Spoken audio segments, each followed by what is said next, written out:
Radio. Ladies and gentlemen, welcome to downtown Burbank. Harmontown is now in session. Let's bring out Spencer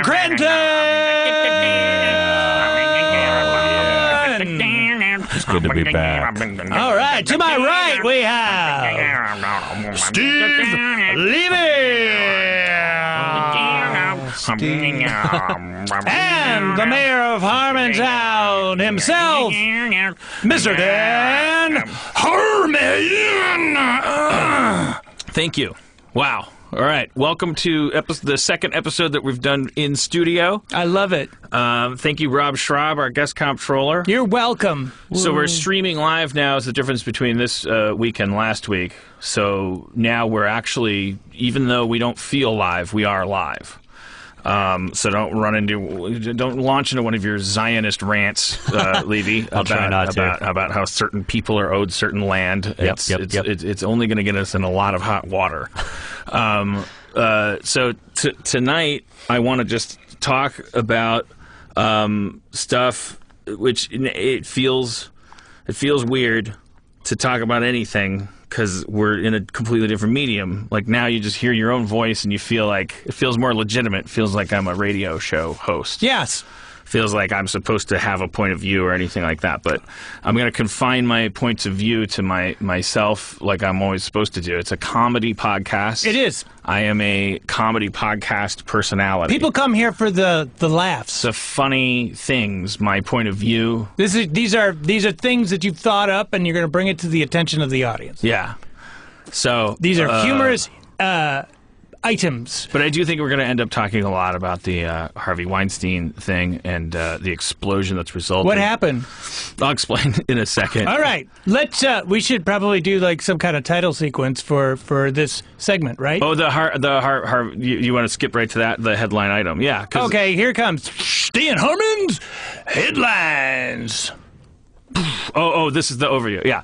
I keep biting my own lip, and not in a sexy way. That's one of the things that. Which part? The inside, like right on the inside side corner of my lip. Do you get cankers?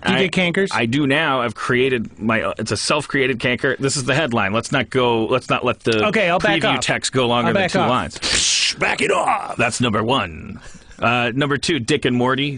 I saw a trailer for a Rick and Morty porn parody that I haven't even stopped to examine whether my feelings are good, bad, or anything. I'm just excited. It's the best of both worlds. How many? You have the tangible, nominal name recognition and basic physical resemblance to Rick and Morty, and then you have real people having sex. It's truly what some weirdo who has a weird fetish for Rick and Morty would like, and not just, an asshole's interpretation of what one of those fans would like. We're talking about this a lot longer than just a headline. Oh, shit. Sorry. I don't want to be like the rule guy. I'm sorry. That was one item, right? Yeah. Okay, I watched My Cousin Vinny, and it kind of holds up in some ways. Yeah. Okay. Good. The Me Too Facebook thing. That's kind of a related to the Weinstein thing. The thing. Rose McGowan. Whether we should. You're gonna coming and going. That was one of my. Is it Gowan or Gowan? I think it's Gowan. Yeah, I think it's McGowan. All right. Well, Rose McGowan. Well, let's have a big conversation about how we are and aren't supposed to say things, starting with the word McGowan. But that's all the same thing. That the Me Too Facebook thing and the Weinstein thing. That's all the same topic. What's the Me Too Facebook thing? Yeah. Me Too. That's something Cody told me about. But if I start talking about it, okay. We're still in the title sequence. Jeez. Then I wrote down power dynamics, just because. But really, isn't that the same thing? And then I wrote down the word. I wrote down the word sex worker. Let's start with that because that just has such a quick shelf. Sex worker. Let's call this segment. What did I miss? How do you know when you're finished? The word prostitute is problematic now, right? Yeah. You at home, I'm not doing a sarcastic bit where I'm like going like, tell me exactly, but that is what I'm doing, but I'm not doing it in parody. I'm being sincere and wanting to talk about words that enter the radar that I don't know how much longer than the word prostitute has been Is it on the chopping block that I've been using it. Well, it's the Is it oldest problematic? profession. What'd you say? It's the oldest Profession. profession. It's It's so, but there's the what's idea. problematic? I would. Well, I don't know. I don't think that's any. I think sex worker is a more encompassing term that applies to more people, but I don't know that prostitute is necessarily. I mean, it might be. What's the difference? Well, you could be, for instance, like I don't want to say a cam whore, but you could be a cam model, and that's not necessarily a prostitute, but it is sex work. Is adult film acting Yeah, you'd sex call that worker? sex work. They're not offended by being lumped in with. Is it that we're knocking off? Are we merging the idea that sex work is sex work, and because we want to not say, because it's too like biblical and provincial probably to go, well, your sex work involves really meaning it or something like we've been it's these divisions that need to go probably as part of it. I think it's prostitute is I mean, it's only one kind of sex work, and so if you're like, oh, you're just a prostitute, and they're like, no, I'm a sex worker, then it's like you're kind of putting them in a more narrow box where they meet people and have sex with them when that might not be what's for sale. You know, like even a dominatrix might not just meet people and have sex with them, but they're Right. almost certainly a sex worker. Yeah, I had an ex-girlfriend who worked she never touched anybody. Her job was to like whip guys in a dungeon. Something happened to my microphone or my headphones or my ego in that I can't hear myself. I can hear you. I can hear you fine. All right. So you can't hear your voice at all in your cans? It's like drifting in and out now, like as if I'm subject to some kind of voice activated network. Maybe you're losing your hearing. Right. Great. Now's the time to find out. All right, so it's like it's hard to have these conversations because I want to I sound like what I know the bad guy in my head sounds like when I have potentially passive-aggressive conversations, which is not what I'm trying to do, about the actual. I'm fascinated and I do welcome the evolution of language. I'm not a person that wants to caution against the slippery slope of modifying language, even though I was 20 years ago. Like, now I look at it differently and I'm fascinated by it. That's why I like having these conversations where I have it's not every day that someone lets you know that a word you're using is like changing in its like fashionability. Is that how this started? You were saying it's like, well, you know, these prostitutes, and someone went. Yeah, I can't remember, and I'm not gonna. It's not anecdote worthy, that conversation. Okay, not at all. Backing off. It's more like here's what kind of interests me about it is like. We don't have how do you tell? There's no newsletter, and that's what the bad guys say. Well, why don't you tell me the rules? And it's like, no, why don't you fucking think? But when was I supposed to think about that as opposed to salt, pepper, and other words that I use completely unconsciously? And this ties into everything that we'll be talking about that isn't funny, because it's not a comedy podcast, and I'm not being funny. And why did the chicken do the thing? I don't know, because he felt disempowered. I'm going to talk about whatever I want to talk about. I know that I keep doing this where I keep lashing out at a hypothetical audience and saying that I hate you, and you're like, we didn't hate you. Why are you yelling at me? But I just like, if you're right now, if you're judging me, you know who you are. I judge you back. I judge you harder. I judge you first. I don't like you. I don't like you. I never liked you, and me liking you means more than you not liking me. You're done. You lost. You're in a crater. You're not even a person. You're a crater with shoes that just moves around. Wherever you stand identifies the point where I have power over you. So stop judging me. You've been judged. I'm going to proceed with my podcast. I don't know if I'm going to be funny, political, what side I'm on. I don't know when I'm talking and when there's diarrhea coming out of my mouth that's doing good and when it's doing bad. I just talk, and it's become my job. I've given it to myself as a job. Here's how I feel tonight about the following things. Sorry I said all that. No. All right, here we go. So, Topic number 1 or descending order? well, okay. My therapist said, you know what's happening right now? Men, women, Weinstein, whatever, the language arguments, everything. What's happening right now is a revolution of consciousness versus unconsciousness. So all of the things that you're doing and saying and being without thinking about them, that has become the new thing that we're recognizing as problematic. And what we're starting to put a higher value on and trying to create a society based on are the things that we're thinking about. Say that again. It's consciousness versus unconsciousness. Okay, so we've come out of an era of celebrating unconsciousness.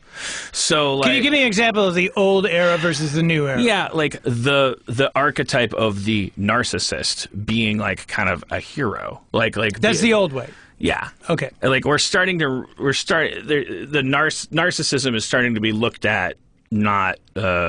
It's not like anti-hero, cool, like, oh, you're another person that isn't thinking about anybody but themselves, and you're sucking your thumb and stamping your feet.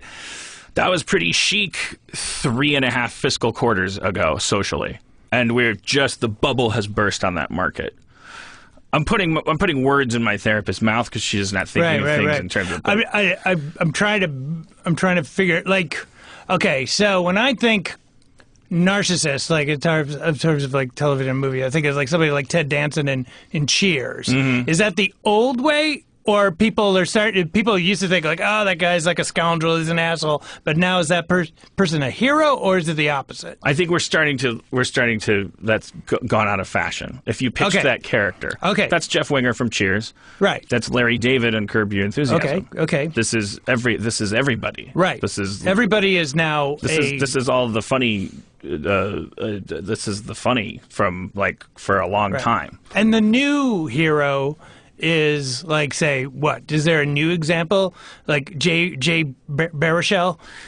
People who know themselves, people who are. I know you're not doing anything. You're not trying to do anything to me to hurt me. I'm trying to understand. I feel like you're tumbling me over into a hole like where I'm pitching you what's funny and what's not funny. No. I just want to understand what I'm a visual person, so I'm trying to follow you. I can back off. Backing off. No. Just think. Or let's coming back. Let's think about ourselves for a second. All right. So, how much have you been thinking about what you actually feel, like what you want to be right and wrong, and what you stuff? Like, for instance, you, in the time that I've known you, became like a animal person. Yes. Like, and that graduated from your love of your dog to, not that I'm tracing your evolution. I'm just saying, like, that's how I remember the events happening. And then there was a certain point where you became vegetarian or vegan, and you became like you think that you became guided by a new principle. And it was based on you deciding for yourself that you don't want, regardless of what you think is right for the world or what everyone should do, you had to start with yourself, and you had to go, I like animals, like I don't want to hurt them. Yes, and that changed about you. Yeah, that is something that's a major change. So what if what if what's going on with the Weinstein thing is like a chance for guys like me to have a similar level of inventory taking about our relationship with women, which just equated them with food, but it could be part of the point. But like I have been, I don't know about you, but I imagine every guy has been kind of like looking past the shoebox of what you're like, what is supposed to be happening, and then you've been checking in with like some lower gut, right? Yeah. Well, I mean, just in terms of like in the last couple of years, like just Kate has really helped me like see things that I haven't noticed before because it's been so normalized, in terms of like entertainment and TV and just how people treat each other. And I'm blind to it because I'm the only person that I've ever been. And I have my own problems. So, having Kate, kind of point things out to me, it starts being more and more aware. And then when things like this start happening, the shit that's happening with Rose McGowan on Twitter and, everybody coming out and just, I do feel like, oh, man, why have I've been a part of the problem for my entire life. You've been going back through your whole life, haven't you, for the last couple weeks? The same way when I went vegan, I went that way because of absolute, guilt. And I've been such a, overzealous, trying to find, that happy medium where I'm, trying to tell people what I'm going through and why it happened and without, putting people off, which, this is, what women, they're in that same position where they're like, no, you got to listen to me. This is what I'm going through, but you don't want to be a buzzkill, a pain. No one wants to hear anybody whine and complain about stuff like that, Right. Well, people don't want to feel guilty. They don't want to feel uncomfortable and guilty, so they avoid the conversation or they roll their eyes or they walk away. Or... Well, we're all having conversations right now where we're catching ourselves and each other at a rate of for me, way faster, more infractions per minute too, because that's the topic that's being talked about. So it's kind of it's like one thing I want to say to my my brother out there, and Bones. Why are you raising my niece on Facebook? I've never met her. Are you really that mad I talked about you? My actual brother, which is the public, but the male half of that public, I keep thinking to myself, I keep going what we're watching play out is this, there's this part of it that we own, which is the easy part. It's the not thinking about it part. Because don't you find yourself every day thinking something, and then because you're old and rich and bored and tired, maybe let's give a break to our more amped up 20-year-old brethren who, because I just remember being a piece of fucking shit the further back you go. So I can't judge today's 23-year-old because if I was a guest on this podcast at the age of 23, I, as a 44-year-old, minus that awareness, would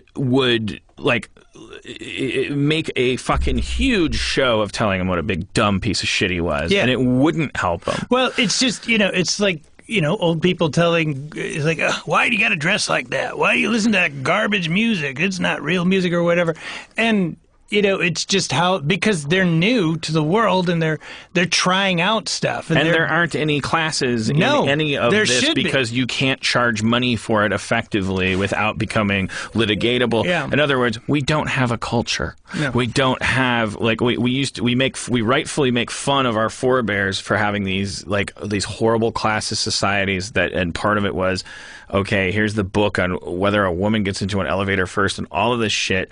And all of that stuff is rightfully, we spit on it, we wipe our asses with it. It's so uncool. The Fonz doesn't have that book. The Fonz just does. It's all about, that American value system of, why would you have a rule book for interacting with blah, blah, blah.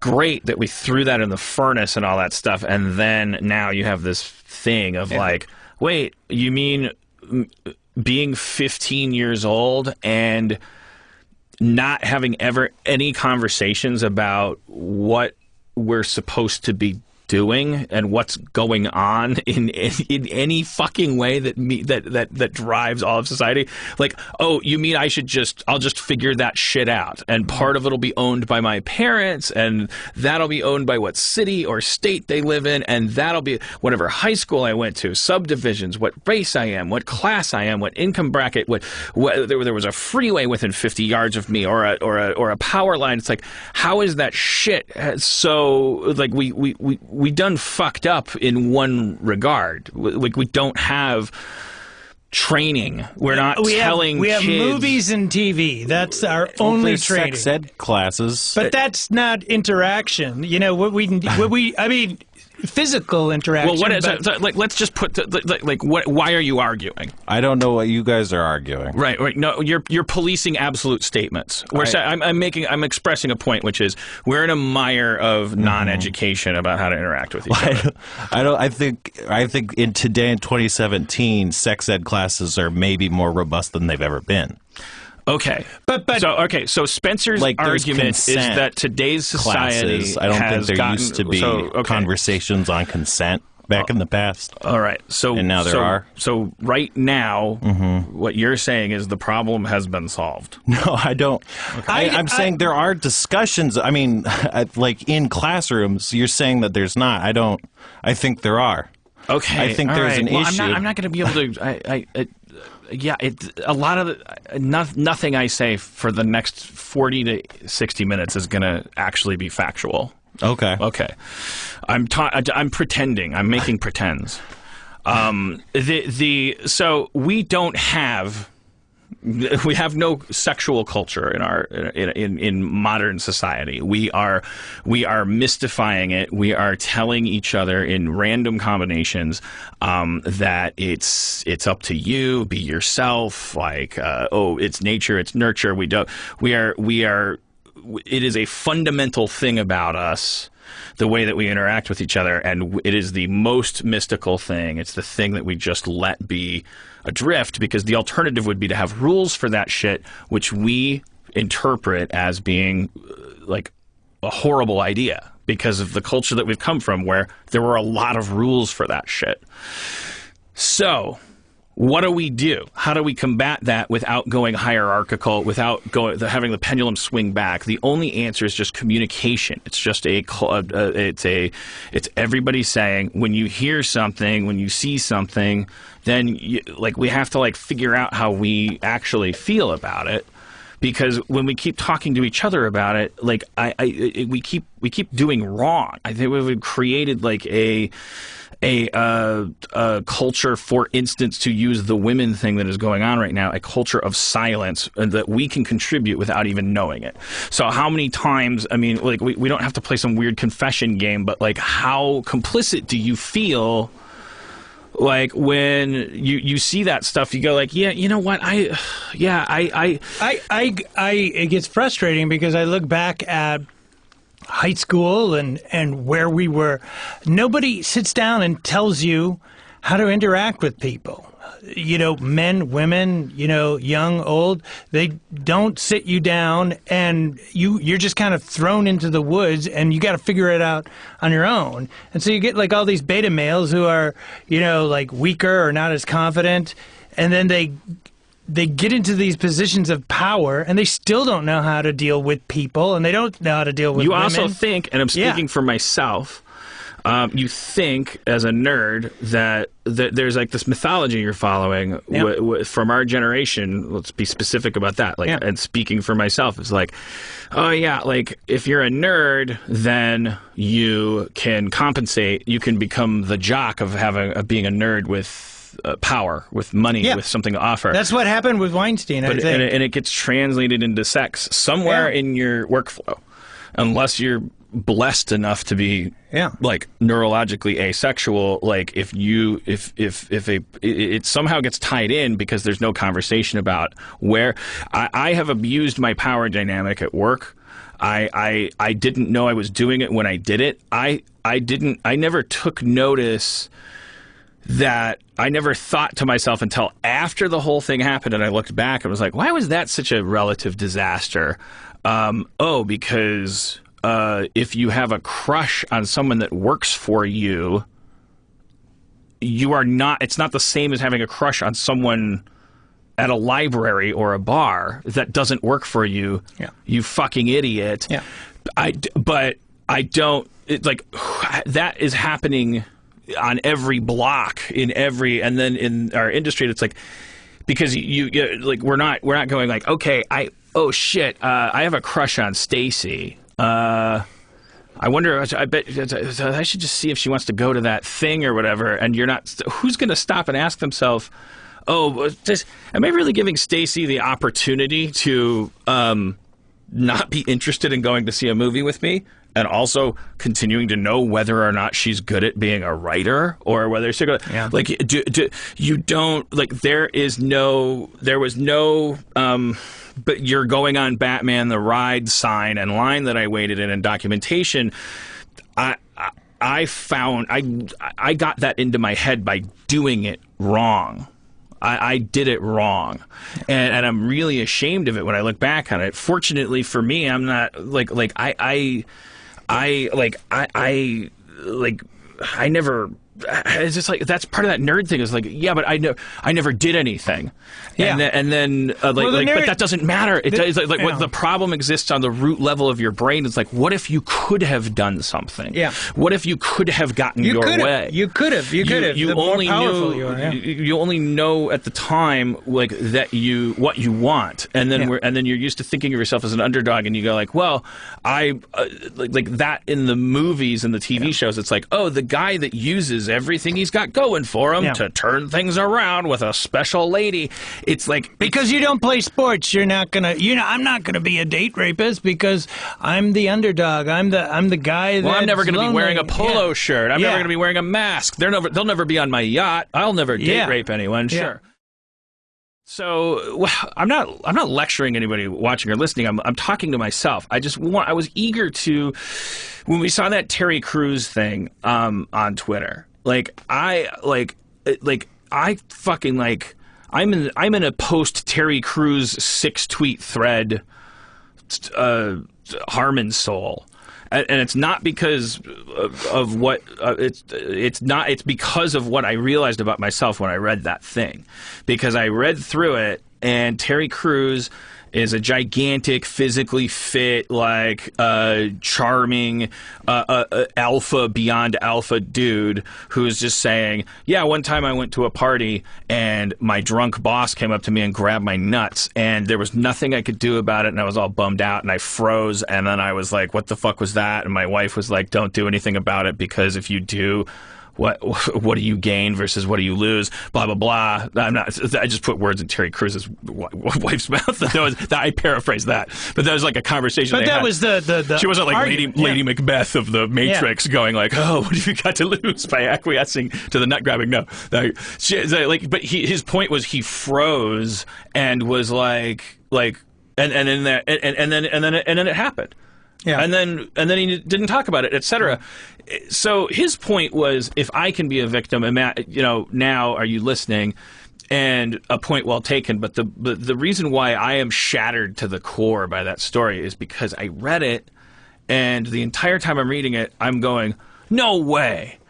Or I want to read that differently. This is the important thing, is that I'm reading the Terry Crews thing, and I'm going, no way.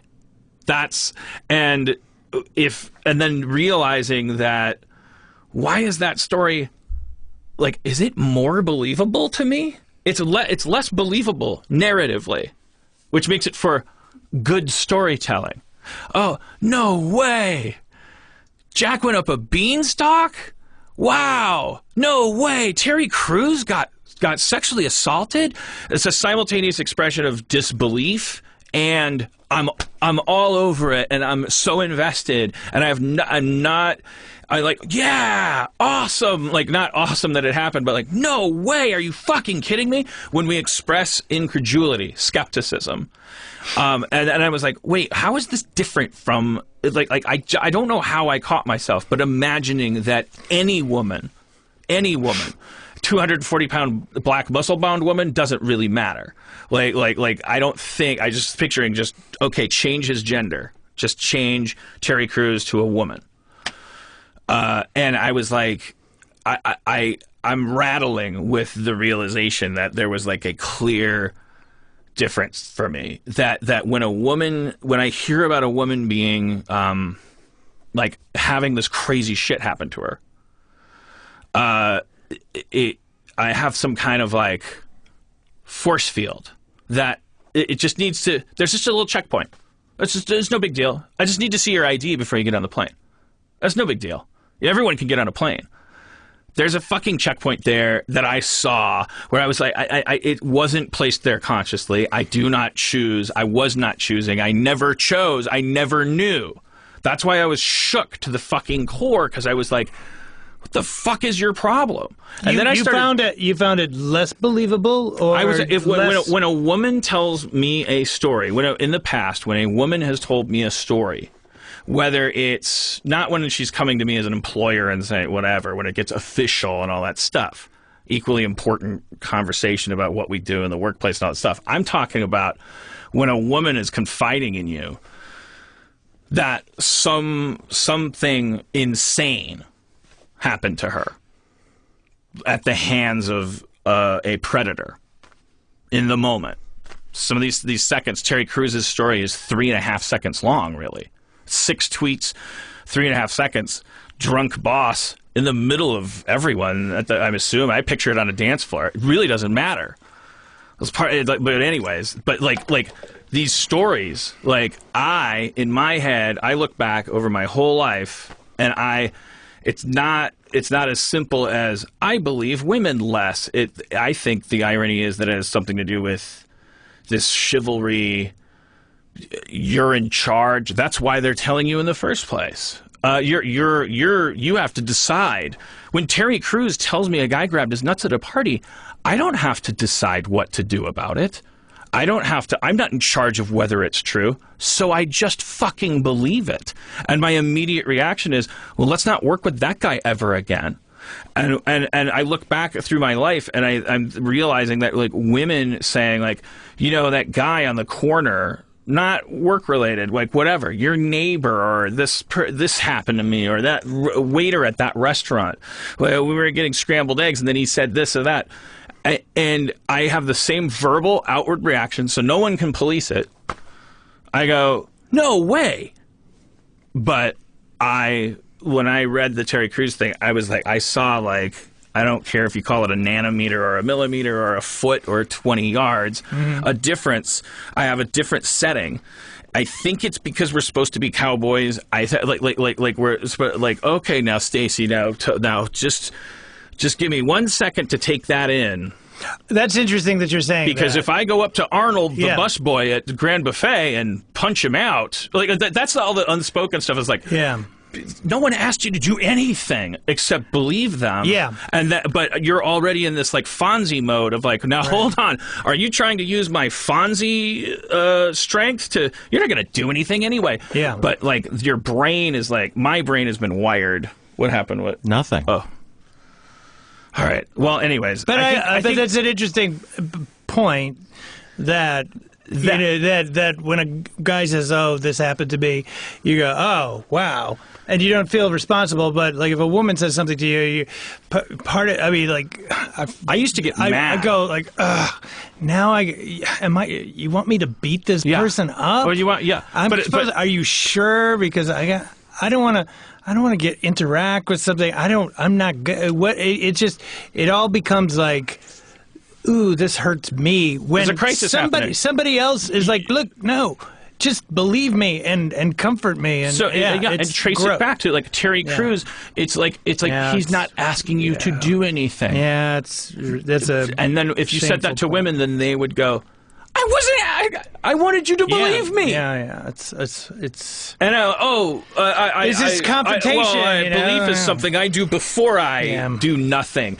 Thank you. That is, look, I'm not, if you're watching or listening, I'm not preaching to you. You're different than me. I think that, I'm bummed out. Like, we have to, if you're listening to me, start, Nothing bad can happen to you. I am not going to be taken up to an electric chair at a mountain tomorrow. I am not going to be exposed in a Mel Gibsonian way. I am, however, confessing to you that like something that is fundamental to all of this. That like the more innocent you are of any crime at all, the more important it is that you have this conversation with yourself, right? This week. Because I'm saying that, and I'm saying that to you in the same way I would say, cut out carbs or fucking like drink less or something like that. I had discovered I think this is the time, and it is not because I know better than you. It is because I'm going like, shit, you guys, we have the capacity to do things that we don't know we're doing. And we are going to benefit as brothers. We're not going to be less masculine, and we're not going to be less cool, and we're not going to make less of a paycheck.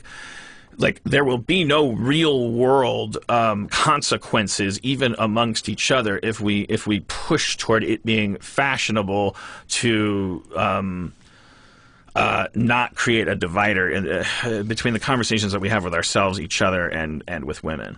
And it's been nice, like this summer camp thing for me for a while. It's like there's a lake in between the boys' camp and the girls' camp, and it's very fun. The idea, and with that comes panty raids and.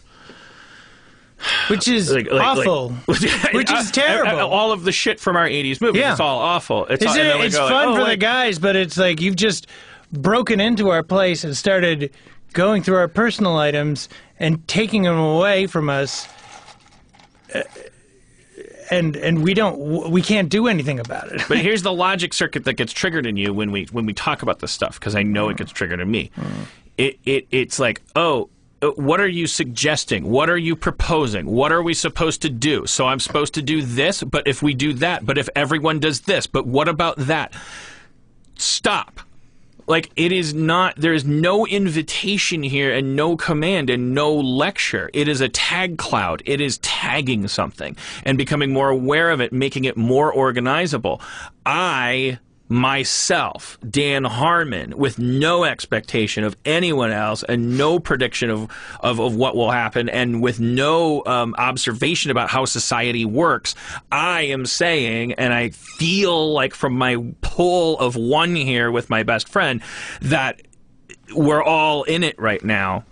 Like, I am saying, as one of you having that conversation in his head, like all we have to do first is go back over our whole fucking life. Yeah. and you never have to put it in a journal. You don't have to issue a press release. You don't have to call anybody and say you're sorry. You do but there will be no.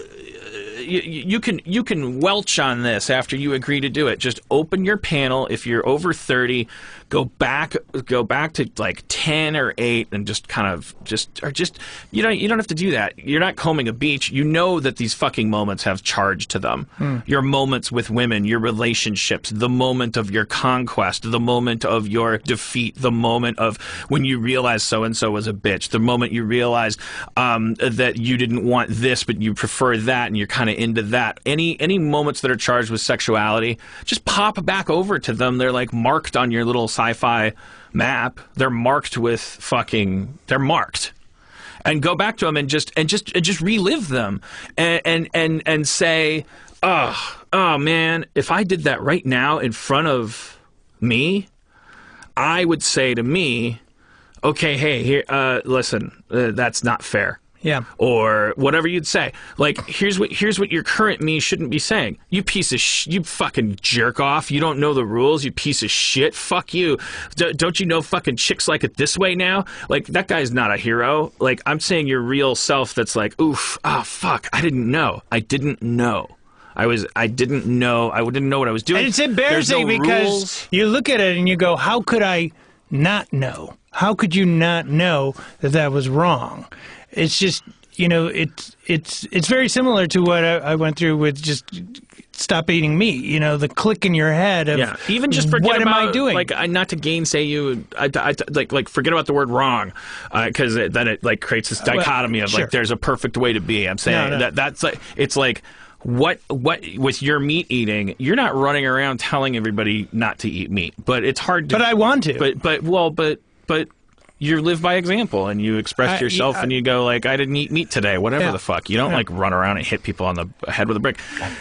I'm just saying that's not my point at all. I know. You can be evangelical about your not eating. It's okay. It's okay. It's fine. Like awareness. That's where I'm starting. Yeah. I'm embarrassed. I'm 44.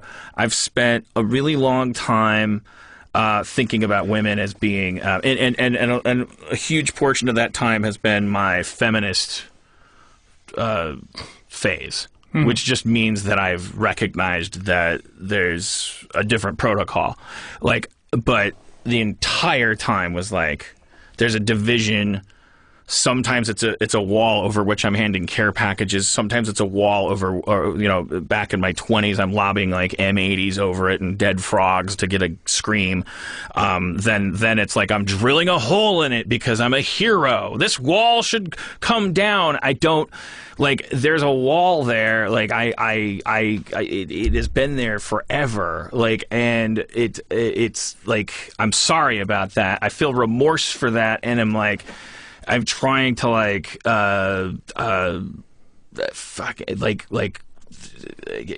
notice when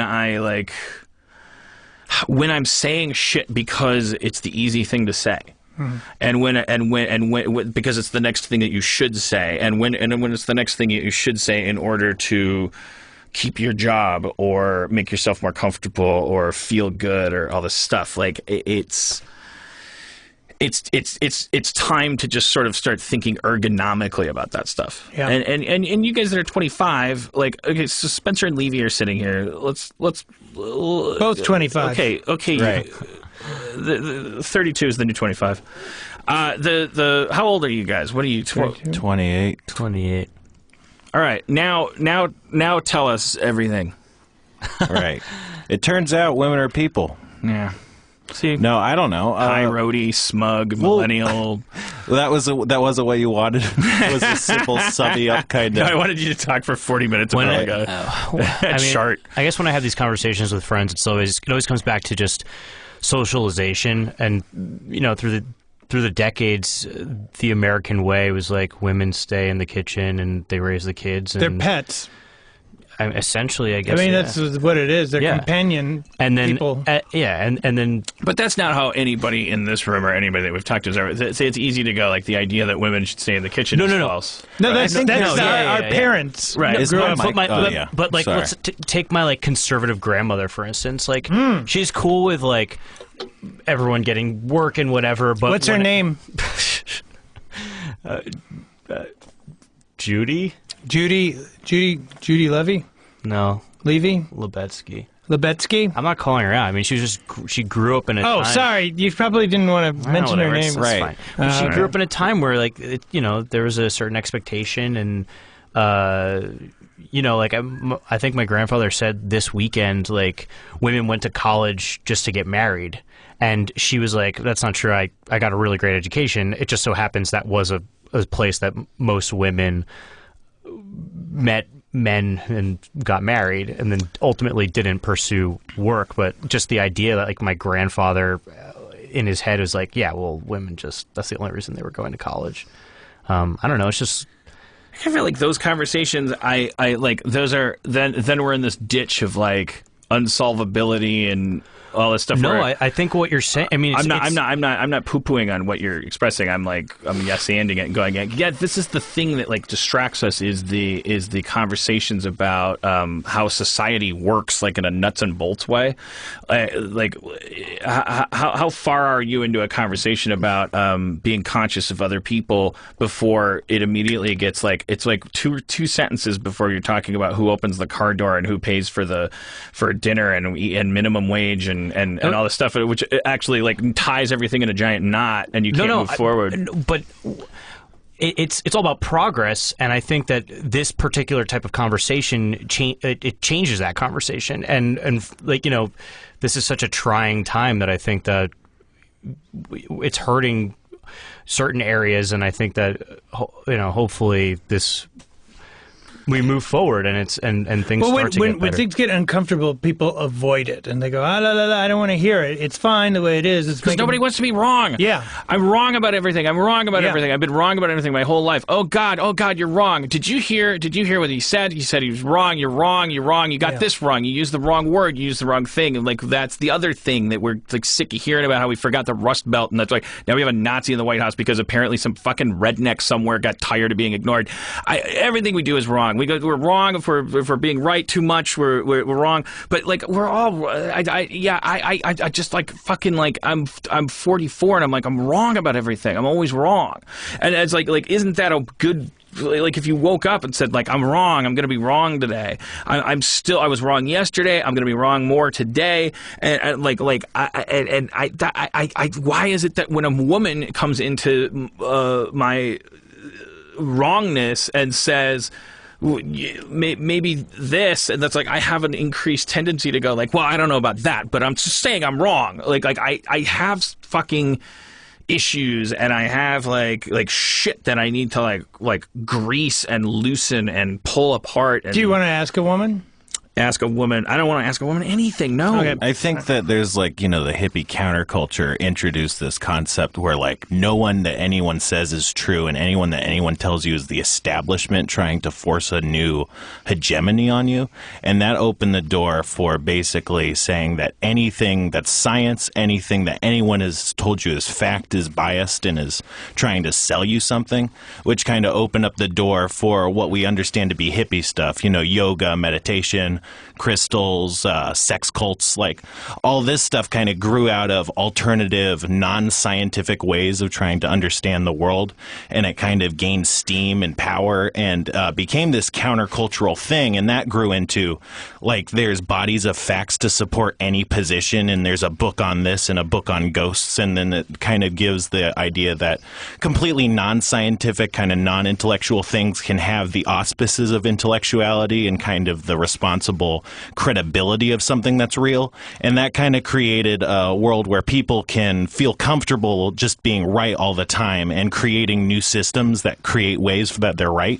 And so everyone's kind of ensconced themselves in these silos of thinking that have kind of just existed concurrently and not ever butted into each other. And that because the feeling of being wrong means that you can't charge anyone money to be wrong. Right. You can charge somebody money to be right. Mm-hmm. And I think it's American too. You go like it's like there's no reward for saying I don't know. I think I got that wrong. I don't know. Yeah, I think in like the Middle East, people will get a lot more mad and get into arguments, and in other countries, people will be more comfortable with stuff like that. But I think specifically in America, we have this discomfort with really butting up against people and having these outward political debates. I mean, until very recently, because it's kind of exploded. Yeah, I mean that's what feels like. It's like there's always like, man, like it's my nightmare to be stupid and to be wrong and to be talking out of my ass and all this stuff. Like, I want to go back and I want to start this podcast over again. I was a fucking babbling idiot. Like, you don't want to have listened to it. I'll try better next week, but like if like I'm already wrong. I'm wrong. So then what do you do? Like why? And so my therapist is saying like it's time. Did I explain this? I'm not making any sense. Like where it's like here's how I perceive the world working when a human being like walks around. And okay, so I'm gonna see all right. So say something to me. Hi there, sir. How you doing? Okay, so I just heard the words, "Hi there, sir. How you doing?" There's a guy. He's on the sidewalk. So that those facts went into my head, and now I envision them as going down a pipe through my face, down my neck, and then at my chest level, above my solar plexus, but right at the top, right between my neck and right between my nipples, there's a like a box.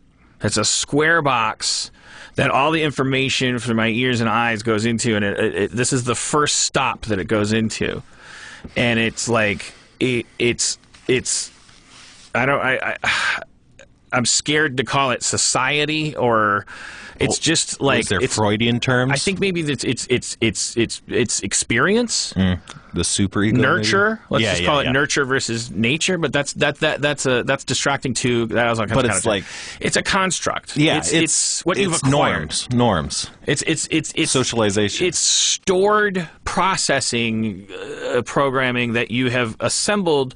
Because there probably is, on some psychological level, the equivalent of a metabolism, and it probably saves time to not have to think about a bunch of shit. Implicit bias. To not have to learn to tie your shoes every morning, to not have to wonder what wood is and realize that it used to be trees, but so you can continue making your deck. You have to go... I guess I'm making it now sound like amnesia, but anyways, it's the shit that you've accepted as fact. Right. And like we are so advanced now that information, if you're living in a city and someone comes up to you and says what Rob just said, hello, it goes into a box, and like of course there's a hello back. Like that's like the first thing in there. There's a million things based on whatever you're perceiving. Most importantly, it never. I feel like I have arranged in my body. That box is above another optional box, which has to do with me like learning shit, where I am like vulnerable, where I am wondering what's going on. The baby, the guy that's like, well, I don't know, so let's find out. What the fuck is that? What's going on? What and we have like I am using my I statements.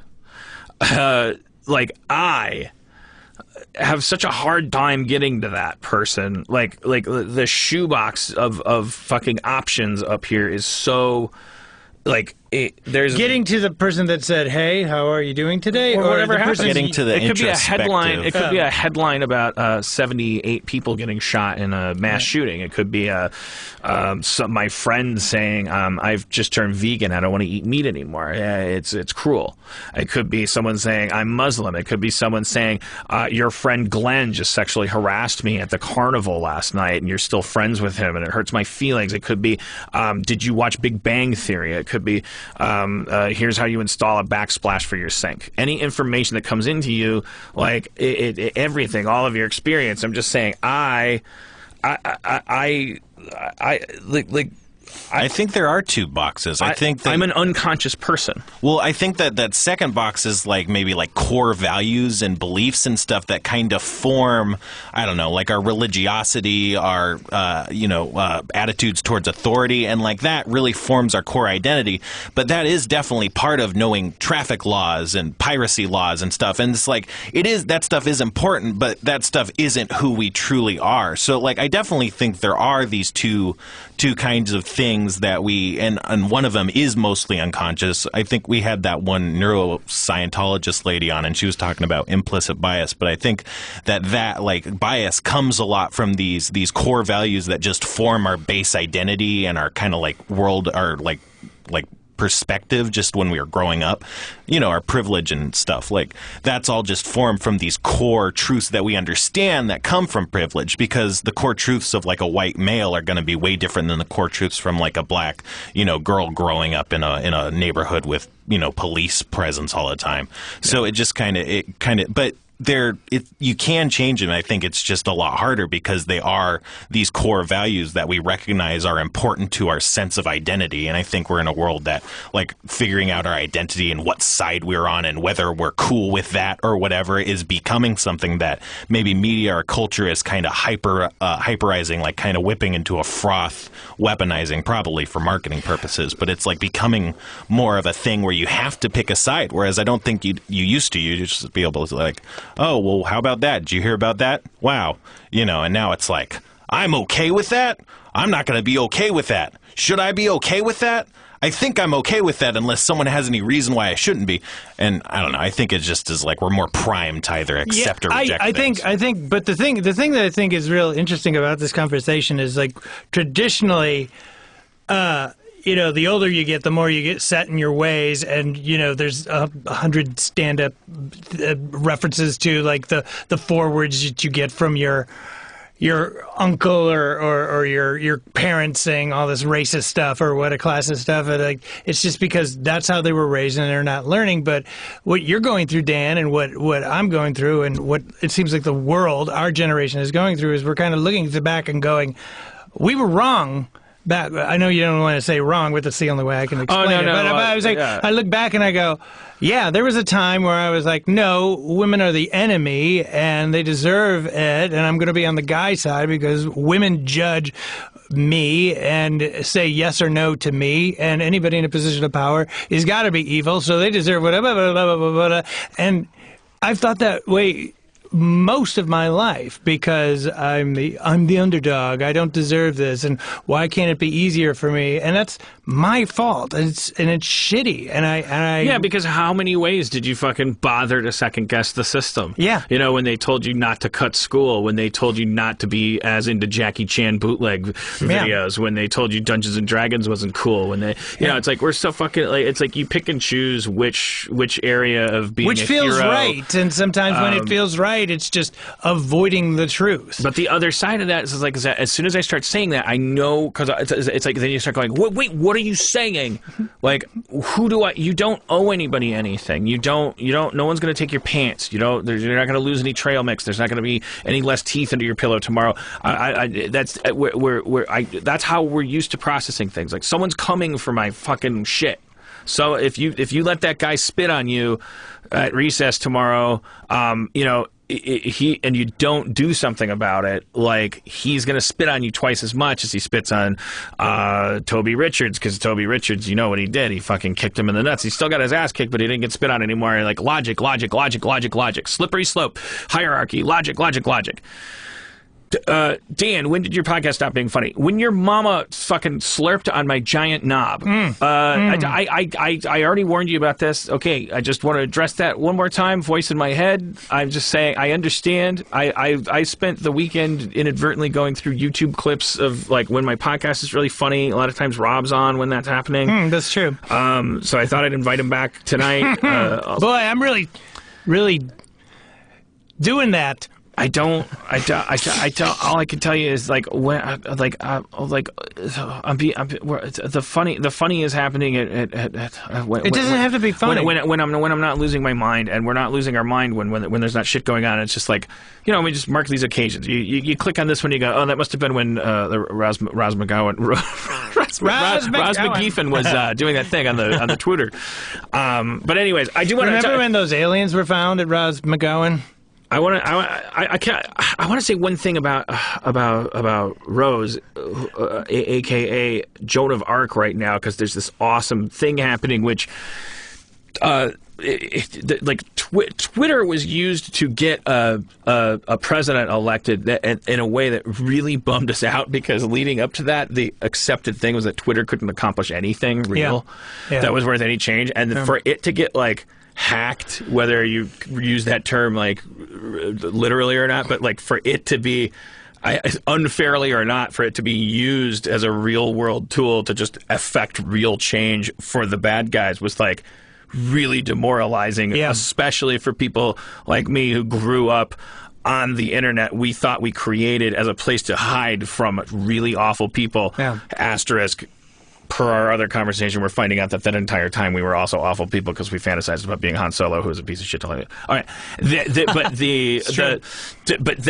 this is why, even though it's like a kind of like nice bookend to this thing, because now this is the second time since the election of that parasite that what's happening on Twitter, as soon as I mention it to my therapist, she knows what I'm talking about, and shit's happening. There's a court of public opinion that got leveraged on Twitter that was used to create real-world results. That like heads rolled down the physical street with the potatoes. It wasn't like cancel Colbert, nothing happens because, first of all, what are you doing? Second of all, blah blah blah. The world just continuing to like circulate while Twitter acts like there's something that can be done. Yeah. It was like, this feels like exhilarating, but the funny thing about it is that it feels exhilarating in a way that feels like the fire is outside my front porch. Did she get Was her Twitter account like? Is it like she got suspended because she? But is it back? I mean, I assume it's back. Yeah, I haven't read it. The last thing I heard this is actually why I wanted to bring it up. It's an anecdotal thing that made me want to just say one thing, as long as I'm not being funny, like to the extreme. Like, there was a recent thing that just happened that I was hearing about, like while getting ready to take my girlfriend's dad to dinner, which was like. She said something that it crossed a racial line, and she was trying to reach for an allegory to help, whatever. And then there was blowback, flashback, the white back, black flashback of the click clack, like it exploded. It got all fucked up, and I like halfway through hearing about it, I just wanted to like I was like, are we like. Isn't this what we've been doing for like 15 years? Like we keep on like cool shit starts happening, and then like the bad guys don't have this obstacle in their path where everything where we hold our people who are helping us like and making us have conversations, like we hold them to the standard of as if they're supposed to like be some kind of like historical figure that gets everything right, or and then to the extent that our standard for ignoring leaders has become did we then find out they're not perfect? Meanwhile, the bad guys they're just beating us because they don't have that standard.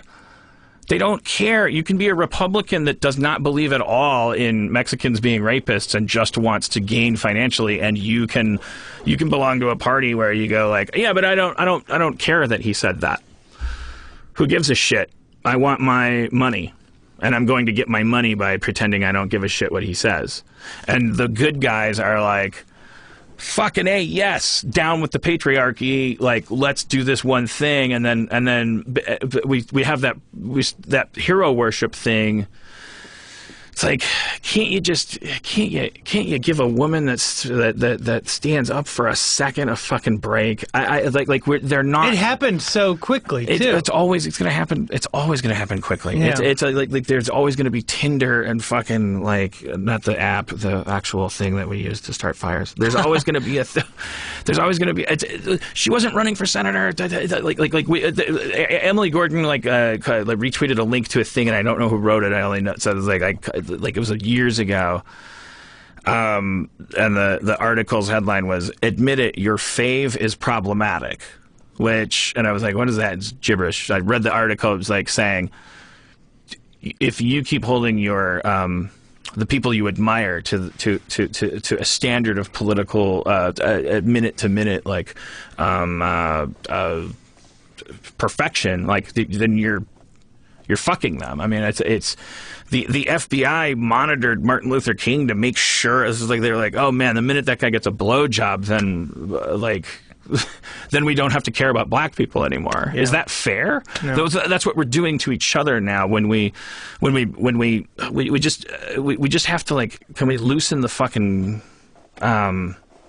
Why am I calling to action? There's nothing that a biomass can do. That's just a sad side effect of oppression too. It's like that's what the system does, is it pits the small dogs against each other and tells them that that's what they should be doing.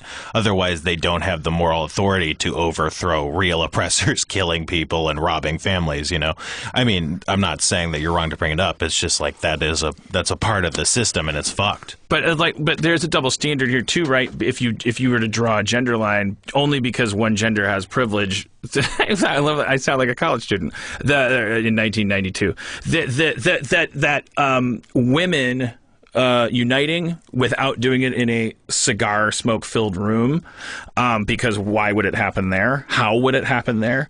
If you're in A Handmaid's Tale, where are you going to meet except the produce aisle? You ain't got no fucking Freemason lodge. Unprivileged movements have the total disadvantage of being open source. Right. And trolls and hecklers and people that just like peer in, if it's a movement worth its salt. If it's good, honest people that are like, well, we don't have anything to hide, so we're not going to meet in a fucking catacomb and plot the destruction of something that should get me in the electric chair. I'm going to, like, this is a movement that's going to catch fire among the people, and it's like, but we live in this flame retardant universe. It's so unfair. You go like, oh, look, the women are saying they're hashtagging this or that, and then it's like, oh, well, that should put a pretty high premium on dividing them amongst each other, and that'll go to shit pretty quick, and then we can start laughing. I got like, geez, I wonder how come you guys don't have rights? Yeah, I sure can't get along with each other. Meanwhile, I'm not off to my men's meeting. Like, I don't like men, and I can say that and nothing will happen to me. Men are dumb. Uh-oh. Hey, you know what? I don't like that kind of man that's like, when he's that's like all about selling himself sexually. I think that person should be ashamed of himself. Like, I'm not going to suffer any fucking blowback for that. There's no in some men's like, and it's because like we don't care. That's also not fair. So if someone awesome like Rose McGowan, like he keeps like I say the word bagel, like what? How do you fucking McGowan? Rose McGowan. Gowan. If she Where starts, are you going? If the thing that's like catching fire is that she's fucking taking no guff, you know, like Yeah. like you see all our old timers like are piping up and they're going like it's funny because like, you go like, oh, I'm 20 years out from being that tone deaf. Then you go like, but I Oliver Stone here. Now listen, ladies. If something should offend your sensibilities, simply give it time. There's a due process for this. Woody For Allen God's sake- chose to chime in. He goes, "This is probably the best time. People want to hear what I think." It would be a shame, yes. If and it's like, you would think he would know the room better than anybody, but he like what? If somebody like said, "Hey, Mr. Allen, it looks like you're enjoying your coffee. What do you think about all this crazy stuff?" No comment. Leave me alone. I'm old, and it's done. That's the other thing. That's the difference with the Woody Allen thing. Is I feel like that is totally possible that somebody literally like just said that much, and that like his quote, the one that I heard, which was like, I hope it doesn't turn into a witch hunt.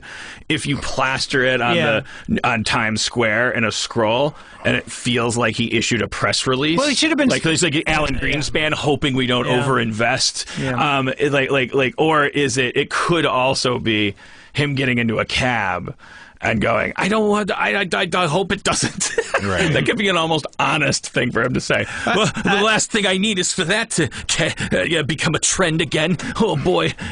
Hey, I don't know. This is the thing: is you don't know the context. All I know is that it didn't sound like something he was saying on the way to the car. Like, I don't want. Right. It didn't sound like, I don't really want to talk about this. I know you want to comment from me. I mean, he could have easily said, "It's awful. I wish it didn't happen," and then go away. But he opened his mouth and put both of his feet in, and it just was like, you read it and you go, "What did you think was good?" You are, whether you think you did it or didn't do what you did, you know what the public probably thinks about you right now. So, but we don't. I don't just to click on that and know what the context was here. This is all circling back to like what, and then so Rose. Let's just get on a first name basis with her, so I stop saying her last name. Well, she's like fucking whatever. Like really, every fucking tweet has to be on fucking point. And I like, we're gonna win that game if we play the game of does everybody have to say everything right? And that's I know how confusing that can be for people because we're talking about like fucking like, don't take this shit anymore. Don't take anybody's bit. They're gonna cloak it in language. They're gonna say that's the way things work and all this stuff. And like, so yeah, you know what? I'm hearing myself say it out loud now. I'm like pirouetting back to like, what the fuck am I? Why is this my impulse to explain? Let me take another run at that and do it the way that's healthy.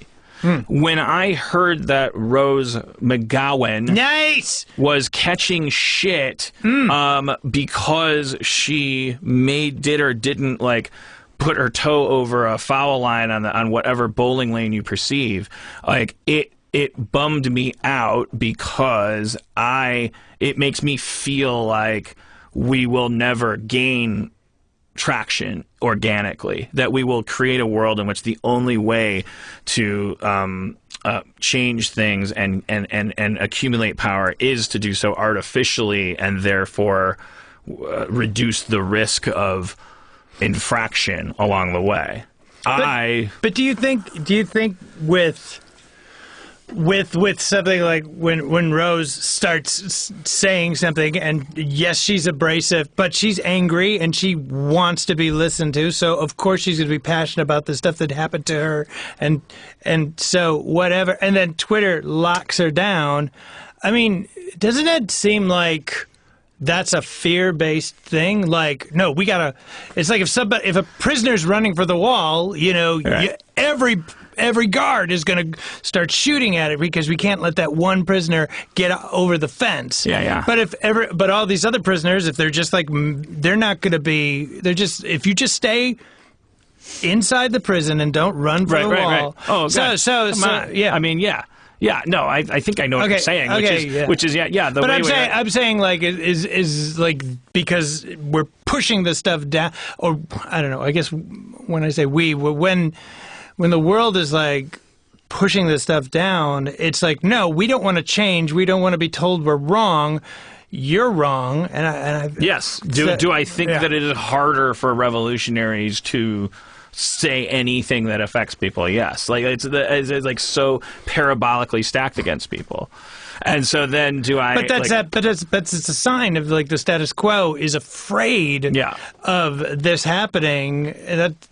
That's good, because kind of change is happening. The oil that drives the engine of change is the blood of martyrs. But just to go back to my point that I was making before, is like the generation, our parents have never been more, at least from my point of view, have never been more doubled down and dug into. No. Yeah, he didn't do anything worse than Clinton, and I love our president, and he's into Jesus Christ, and I just ignore all these horrible things that he does because he's better than Hillary, the murderer Hillary, who Pizzagate Hillary. She's better than that, and we're all going to be rich someday, just like him.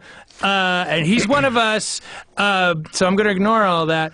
But, like, you and I, like, right now, like, at our age, I mean, we're going through, like, changes. We're becoming that. I'm not saying that we're better than anybody, but I think the one good thing about, like, the social media stuff, for me, just in terms of like what's happening now and my how I feel about like eating meat and animal rights and things like that, and just people rights and just being good, and I think that's the one thing that I think is good, is that like at our age when we should be digging in and saying, no, I wasn't wrong, we're still changing and evolving. So I'm trying to put a positive spin on this. No, that's a good. Yeah, that's better than nothing. I also though. Yeah, it makes you feel more helpless, because how do you change the world? But I also want to acknowledge that like your parents and my parents like when I had an image in my head when you were talking about that, and talking about like when we talk to our parents and like how they talk about like, well, you know, when you get a sense of where they're at politically, which my mom's fucking, well, she probably wouldn't want me to expose her, but she is, my mom's on fucking point. My mom is like crazy, like she's down to clown on the left, but I think she's kind of like, I don't want to dox her politically. I don't know what's going on in her house. I don't know if her and my dad are fighting or what's going on. I don't want to. I've ruined my family with my mouth. I want to let them have their lives. But talking about our parents is important, because I picture like these like bric-a-bracs, like I picture your mom talking about politics, and your dad is like, they're like in this like Midwestern house, and there's like little porcelain birds, and there's these things that you grew up around. Yeah. Where like, who buys a porcelain bird? And the answer is someone who's got their shit together. But the whole time, now that you and I are their age, when they were talking to us, I'll speak for myself and say, like, now I have a house, and even though it doesn't have little porcelain birds in it, there's some equivalent of it that's like a connection that I have to, like, oh, this could all go away. Yeah. And I think that it's hard for us to understand when we think about our parents in the Midwest in their little tract houses with their porcelain birds and their Cuisinarts and everything's working great. And then when they talk about it needs to be like this or it doesn't need to be like that, like part of how it's easy to clown them is because it seems so clear looking at them that they have nothing to worry about.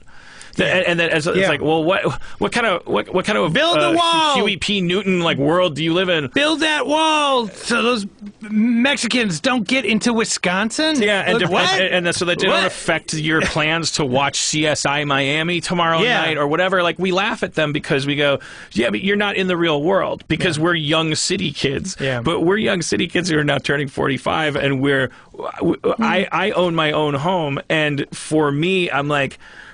Now I have conversations with Duncan Trussell. He comes back from Burning Man, and he starts laying into me with the, like, man, you gotta just let it go, baby. And I'm like, like 5 years ago, I'd be like, yeah, you gotta let it go. Do you want to do acid next Wednesday, or do you want to, like, let's talk, like, Obama's president, so let's talk about how property's theft, and I'll blow your mind more than you can blow mine. But now, for real, like, it's like, oh.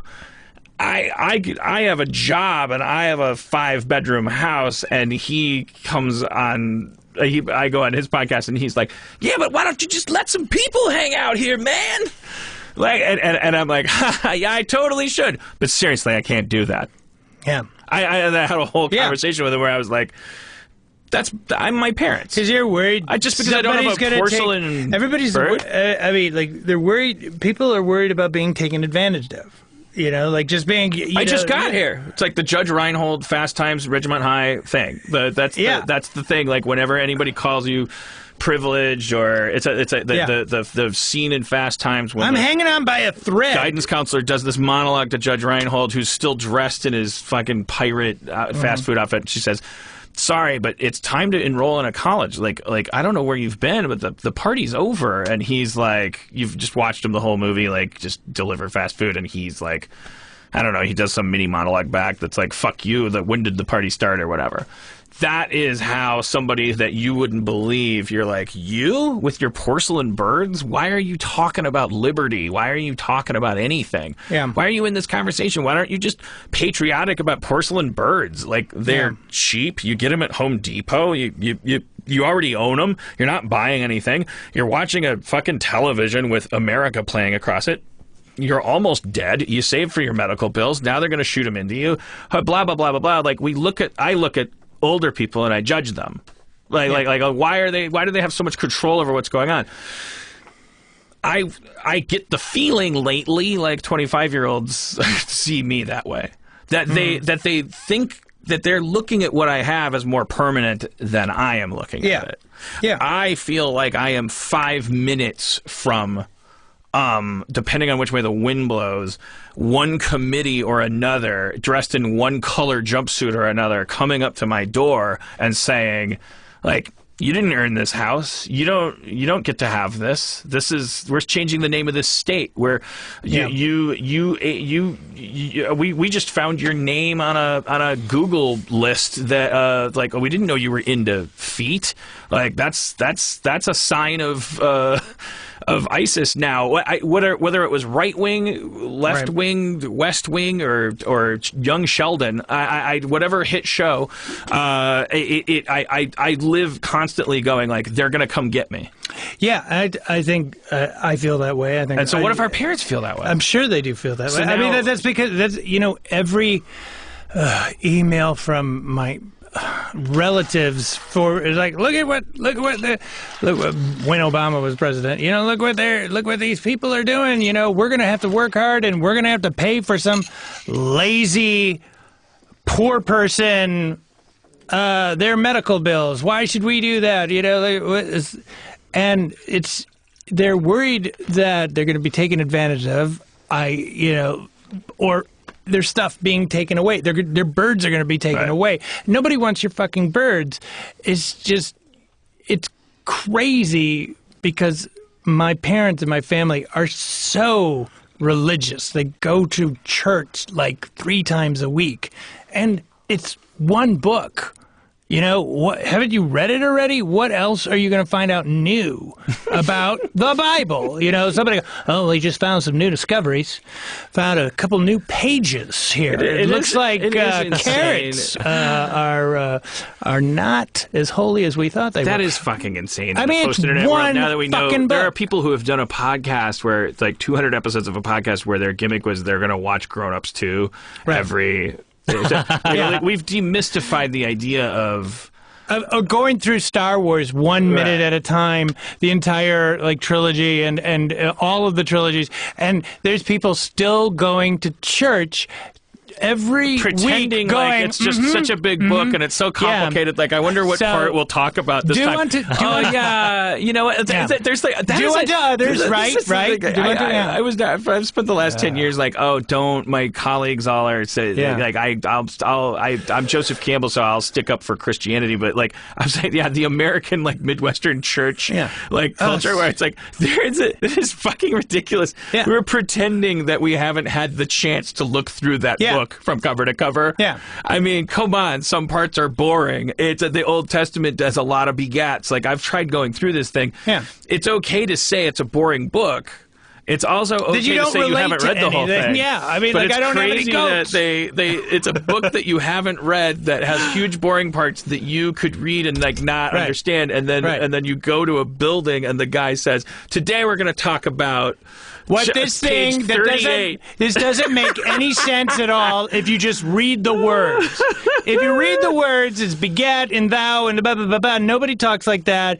Nobody lives to be 500. And the cool ones are the ones that go like, so here's what Jesus is saying. Just because it doesn't make any sense when I read it. It's like an English teacher taking you through Macbeth. Right. Like, Macbeth is saying, hey, be cool.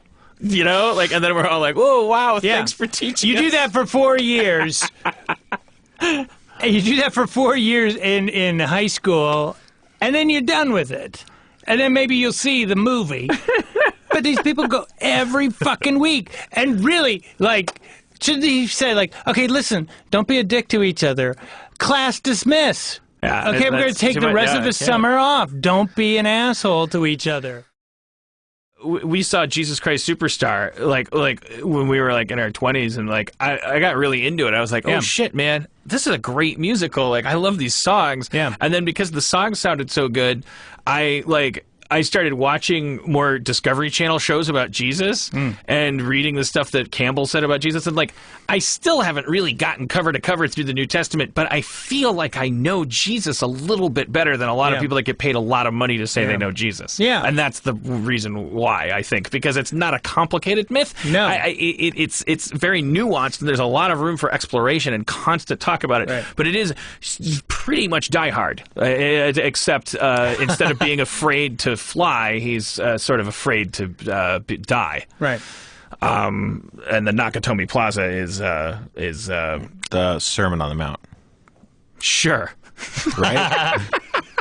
I don't know the Bible or RoboCop is more of a... Wait, didn't you go through a biblical? Weren't you raised? No, I know the Bible. Yeah. No, I was what Rob was saying really clicked. I think for the same reason as you is because I do encounter a lot of Christians, and it's like, wait, don't I know more about the Bible than you? And shouldn't I not know more about the Bible? Because there's a block. Because they're not actually studying it. They're not just studying sitting. it. They're told if you go to church every Sunday and keep saying, I believe in Jesus, I believe in Jesus, when you die, you get to have ice cream forever. And your favorite television show will play on a loop. And you'll see all of your old pets and your family. And you'll be able to hang out with Lincoln in heaven and stuff like that. But keep in mind, there's a Muslim version of all this stuff that you'll be laughing at when someone tells you they read on a bubblegum wrapper that that's what they believe. Right. And that's why the minute the minute you say well, why don't you help the poor? I mean, because didn't God or Jesus say, "Do unto others as you would do unto yourself"? Wouldn't you help? You're giving 10% of your paycheck to the church. Why isn't the church full of homeless people during the other 6 days it's not being used? Why it doesn't pay taxes? Can't you give some of this money so we can all have affordable, because everybody gets sick, everybody dies. Nobody wants to have their loved one. What is it? Shouldn't you be going, yes, take all of our money? The least popular thing Jesus ever said was, "Sell all your stuff and follow me." Yeah. And give it to the poor. No one likes talking about that. No, because they don't want to give up their fucking birds. Right. Neither did the rich man. He went away sad. He went away sad because I can't do it. I'm not killing anybody, and also because I don't know. You know, wouldn't it be nice to have a third testament where it's or like a 2.5 where it's like, instead of this, it's like, hey, I got because I've stood in a microphone and said, hey, I think capitalism might be the root of a lot of our problems that we're having. Like, the idea that everything has a price seems to keep trickling sideways over into these stories we scratch our heads about, where the cost of a bullet is less than the cost of killing a black child. Yeah. Like hasn't capitalism at its heart, doesn't this what ends up getting us here? And then, you know, like the Reddit the next day, like, well, if you hate capitalism so much, wouldn't we know that you meant that by you giving your house away and eating your own foot? What I would like is for a guy to come up to Jesus in the New Testament and say, hey, listen, yes, must be nice, Son of God. Hey, I never said I was the Son of God. Yeah, I heard that's your shtick. Yeah, I'm not. You do keep saying that you do keep saying that's what you said. I never said that. I never said that. But you are living a very rarefied life right now. Yes, I am. But, you know, I just do what I do. Okay, man. so I do what I do. That's what my T-shirt says. And the whole New Testament, that's why it's an inspiring story, is because it's like, what if you woke up the next day and you just fucking did that? What if you just calls it like you sees it, walk around, and the answer is, according to that book, some people will come up to you and say, but I'm a police officer. What would you want me to do? And you would say, hey, man, what's police? What's an officer? And he would, like, drop his spear and freak out. And I'm not making fun of it. Like, if that's not the thing that's going to change shit, what is, by the way? Encountering some dude who fucking blows your mind and makes you... You know, why can't the answer be, I don't know. I've worked my whole life. I've been told my whole life. So you're saying, like, from the new Christ. Yeah. Why can't the answer be, hey, man, I'm not sure. I'm just trying to get by like everybody else. And the answer is because it would be a decentralized, non-hierarchical, like, modern compliant myth about all of you, instead of a protagonist in the story who's some dude that we're supposed to, like, be like, and if we're not like him, then we fucked up. Like, that it's just a story as it was originally intended, I would believe, about... What if you give a mouse a cookie? That's the millennials that, you know, all right, no, let's not get off on that. It's like this idea, like, you know what happens if you wake up one day and you start calling it like you sees it? You only live to about 33, and then they nail you to a piece of wood. That's like that, but you get to meet David Bowie. It beats prostate cancer. I don't know what to tell you, Mac. Like, who else was crucified on Golgotha? Like, what? Who are these other people? Did they snatch purses? Were they also God? Kim. Did they threaten the fate of Judea? I don't know. What I'm saying to you is, yes, it's true. It's very true. If you were to start searching your conscience before you reacted to anything ever, it's true. Your path could be absolutely uncontrollably short. You could end up out of work on Wednesday and under a bridge on Thursday, and not in an intervention episode, and you could just, like, be a pile of bones in a sewer next to Tim Curry dressed as a clown floating, and not even acknowledged in the final tally of who floats. Oh, okay. Well, like, when Tim Curry would say they all float, he might exclude you. to add, I just want to make sure this is a nightmare scenario. I don't even want your bones in Tim Curry's float catalog. Right. When he says you'll float too, he's not talking about you.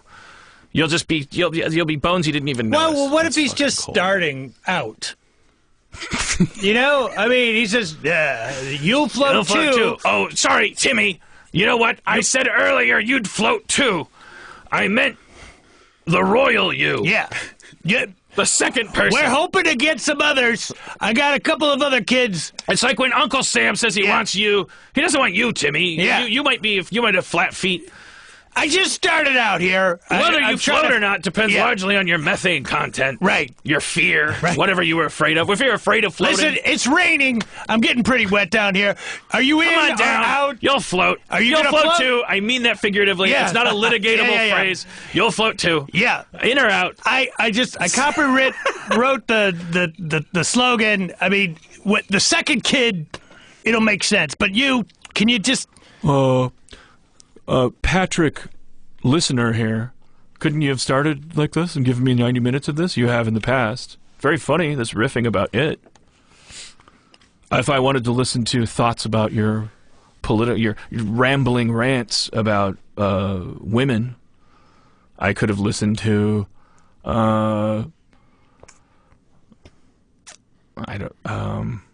Yes, Paul. You were going to listen. Are you okay? Mm-hmm. Paul, what's the matter? You said you stopped right there. You said you were going to listen to somebody, and now are you giggling or what are you doing? You will all join me. You will all join me. No, that was a dumb direction to take that. Oh, Sorry. Paul, you were doing a Yes. bit. Yeah. No. The other podcast. I don't know. I wanted to throw. I don't want to. I could listen to another podcast. Right, you could, and yet you're here. But I paid. You right? I'm a streaming subscriber. Right. And you're here. Well, I expect better next week. Well, guess what? What? You're gonna get what you're gonna get because this is what you signed up for. So you expect me to give you $5 a month in exchange for just whatever happens?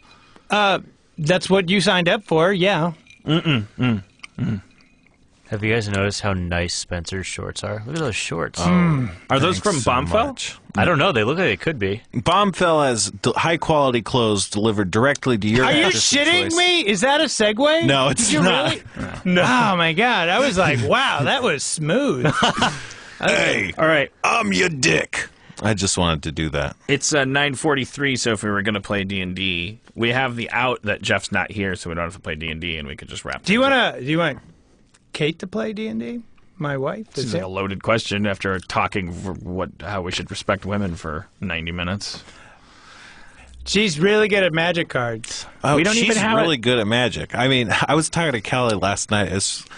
She hasn't been playing that long, if I understand, but really, She's really been kicking good. your ass, is what I've been hearing. I'd say, I mean, Zach, I know you were saying the other week, I want to play magic with your wife. yeah.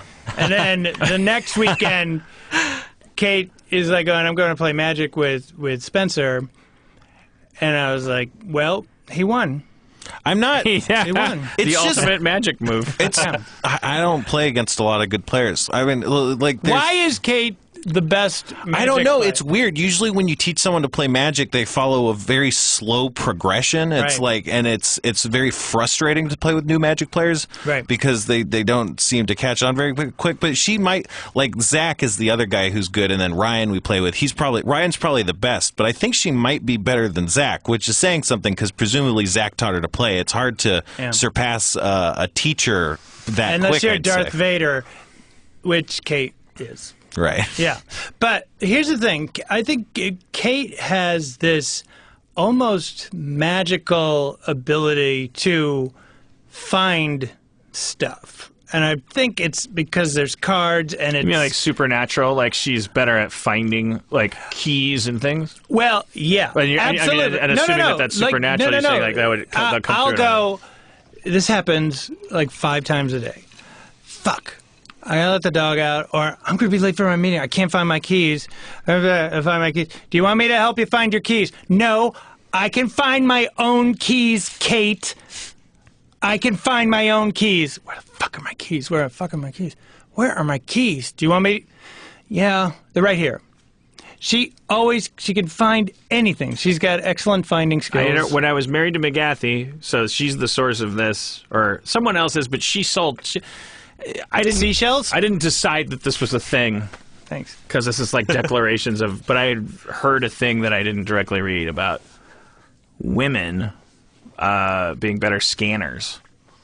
Right. Visually, that could have come from the pages of Hustler. I don't know. Well, My mom said there's male pattern blindness, and that's why guys can never find things and women can find them. Something about like the idea was, I'm not pushing this forth and saying I believe it. I'm saying I found this in the bamboo forest of my mind because someone put it there.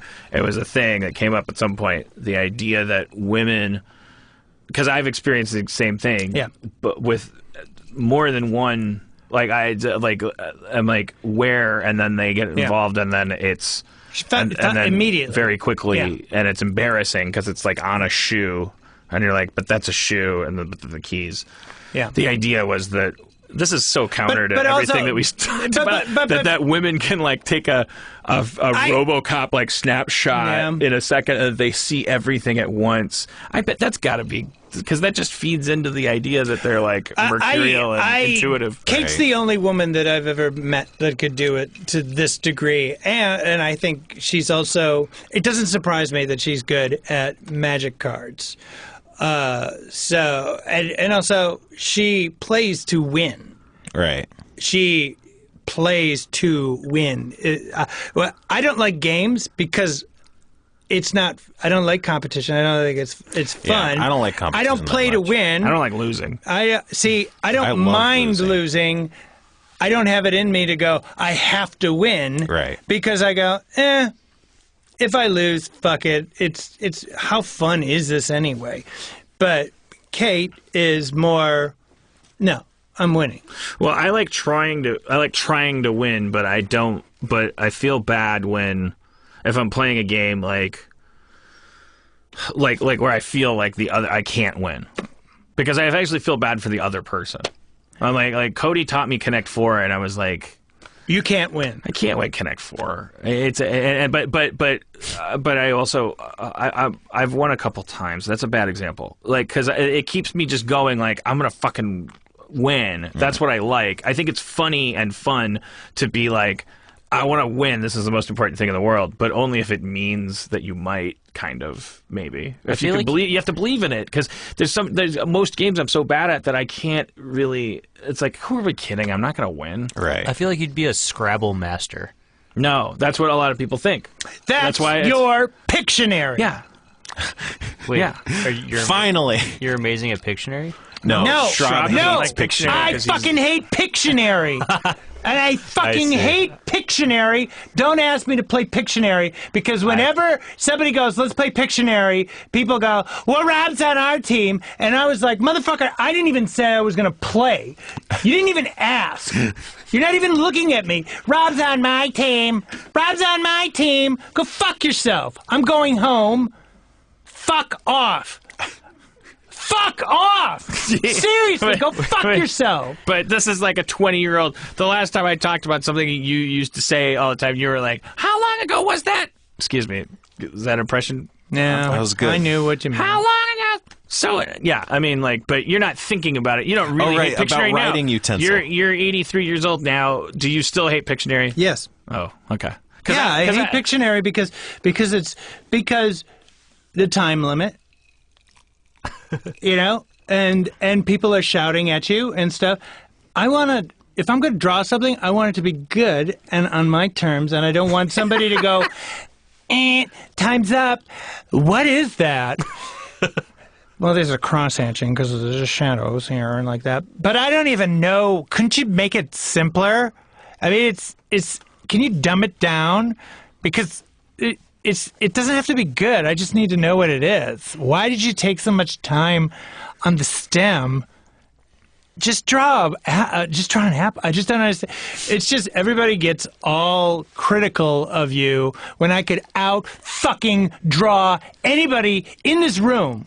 can't those both be true? Because No! I think no one would agree that that's like an amazing apple you're drawing, but at the same time, in the terms of the constraints of the game, it probably is conducive to draw like a simpler apple, right? Yes, that's why I hate Pictionary. Right, because it doesn't value what you value about drawing. Right. Right, okay. And so there should be a game that I could play that you don't like. All right. Well, I want to play that. I want to play. I'm gonna have to go out of airplane mode to do this, but I really want to play the. Are you gonna turn into an airplane? No. I wanted to play the Dick and Morty trailer. Oh boy. Yeah. I don't. But you know what? I should have. I didn't. I heard that his name is Rick in the. Wait a minute. No, it's just the title. Is it two dudes? No, it's like an alien chick. I don't. That's already like. Well, there's no indication. Well, how would you do a Rick and? Two gay dudes. Yeah. Dick and Morty. No, but There's a dick inside Morty. It's Dick and, not Dick in Morty. But Morty's pretty defined by his illegality. What? Age-wise. Morty is pretty defined. It'd be like if you did a Simpsons porn. Are you going to have Bart and Lisa in it? Oh, or yeah. not? Well, I've seen that. You've seen a porn with Bart and Lisa in it? Oh, yeah. And it's depicting Bart and Lisa like fucking? They're aged up. Yeah, but someone Usually just drew- characters get aged up. Oh, okay. I didn't know about that. Because Not it's just live some action, shitty porn animated. actor. Yeah. Right. Well, no. You're talking about like Rule 34, like No, you've I'm seen talking about Pornhub videos? cartoons. Oh, cartoon. Yeah, cartoons What? though. We're talking about The Simpsons. What did you think I meant? Pantomime? people painted Mom and yellow shots? saying, "Oh, Bart, Puppets? I want to fuck Bart. Oh, don't have a anal cow." This is what I was getting at. Like that. I'm talking about a live action porno. That's not if you do want a Bart Simpson porn, you don't want to see people painted in yellow body paint. Like No. that's the Well, opposite did anyone of what want the to fans see want. this? Well, that's what I'm saying. It's like they're not. Pickle Rick? It's not like cartoon Rick fucking cartoon Morty. It's like weird porn actors painted up green and such. Green. Yeah, fucking hate. you gotta get. You got to really hit it. No, it's not a new phone. It's a new society. Oh, okay. So I'm just going to bring this up. Is because I can't find this anywhere. If you're watching porn on an iPad, there's these new redirect ads. They always are trying to take your browser all over the place. You can't watch porn anymore. I can't find anything about it online. Is no one else like butting up against this, or is no one talking about it? Is this only happening to me? No, I don't. I have a Pornhub premium account. Oh yeah. So if you're only on Pornhub, is like it never does it. But Now But you primarily use your iPad for porn? well, yeah, I think most people primarily that when I worked at Apple, that was like one of the Gross! It's not. You don't want to talk about it, but most At of the time. Apple, you're looking at porn? No. At Apple, it turns out that everyone uses their iPad for like that's one of the main reasons people buy iPads. For porn viewing? Yeah, to watch porn. that's a weird choice because Yep. it's not actually that much of a. But it doesn't stand up on its own. No, Yeah. it sure doesn't. I will say if you're just looking at photos, the 10.5 inch iPad Pro, you could rub the corner on your nipple when you look at a photo. It's too much details. Yeah. Okay. Too All right, much. sorry. Too much details. But I just wanted to find this video. I just wanted to play the audio of the. I'm sure somebody's already posted it. I know, of course they have. It's the internet. I'm just saying, like, I wanted okay. I wanted you to hear. It's okay. And Maybe I Steve can search for I keep it. accidentally I don't have subscribing my to phone. things. Oh. I don't know what. It's fine. Everyone dropped their phones. It's not that bad. Right? Yeah, I dropped. Are we? Yeah. So did Rob. I just. He's so upset. Don't be Straub, upset. start Well, because I vamping. told Vamp you- for. What do you want me to vamp about? Like do some talking or maybe rapping. Trying to talk. I don't want to rap. No, come on. I'm playing this. I'm going to find it. No, you will, but we're. Well, Do you someone guys else has see? to- Right, that's what I'm- You that's see what we're trying to Kumail? You see Kumail on SNL? Levy, I mean, he what are you really doing? rocked that suit. Obviously, you're. I don't like him in a Your suit. He boss looks needs to get this- too. Handsome? No, it makes you like, uncomfortable. too powerful. Like, Like, what are you- he looks like he could be the What are you president. thinking, Levy? I think that's great. No, it's great, but it's like, I'm man, just kidding. I you know, wasn't he's trying to- he's like a muscle shirt guy. Were you upset Oh, I'm that he- sorry. We're having two Were conversations. you upset? I thought it was funny. I was trying to be funny because I thought it'd be funny It is while funny. you guys were talking. That I was like, play it through the. I just thought that. I just whatever. Play it into a speaker. Play it through the Do cord. you have whatever it? it goes Oh, faster. he has it. Not whatever is the right way to do it, but whatever happens. Here we go. Okay, so just the trailer for the Rick and Rick and Morty porn movie. And it's not animated. It's people painted blue-haired. We can't hear it, or I can't hear it at least. Hypercrystal. It's the Oh, there you go. Yeah. Okay. Yeah, it's sitting next to my hardened Oh, concrete, so which echoey. also looks like a giant meth rock. Don't touch that one. Oh man, they're taking shots.